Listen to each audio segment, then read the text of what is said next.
Hi, எல்லாருக்கும் காலை வணக்கம். இன்றைக்கி நான் அரிசி மாவு புட்டு தாங்க செய்கிறேன். அரிசி மாவை எடுத்து கொஞ்சம் உப்பு தண்ணி தொளித்து நல்லா விரவணும். அது கொழக்கட்டை மாதிரி பிடிக்கிற அளவுக்கு வரணும். அன்றைக்கி விட்டுட்டு அந்த மாவை கொஞ்சம் நேரம் வச்சுட்டு நான் இட்லி கொப்பரையில் தாங்க அவிச்சேன். அவிச்சு எடுத்து வச்சுருக்கேன் பாருங்கள். இதில் இந்த ஒரு கிண்ணம் நிறைய நெய், ஒரு அரை முறி தேங்காய், அவ்வளோதாங்க போட்டிருக்கேன். நெய், தேங்காய், மண்டவெல்லத்தை தட்டி போட்டிருக்கிறேன். அந்த சூட்டில் அது இலகிரும். அந்த சூட்லேயே நல்லா இலகிரும்.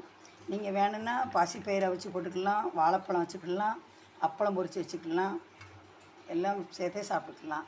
ஆனால் இதே டேஸ்ட்டில் என் பையன் சென்னையில் சாப்பிட்டேன்னு சொல்லுவான். அந்த நெய் வாசனை, அந்த மண்டவள வாசனை, அந்த தேங்காவை அப்படியே திருவி கிடக்கிறது எல்லாம் நல்லா. நான் சென்னையில் இதே மாதிரி ஒரு கடையில் சாப்பிட்ருக்கோமான்னு சொல்லுவான். நீங்களும் இதை செஞ்சு சாப்பிட்டு பாருங்கள்.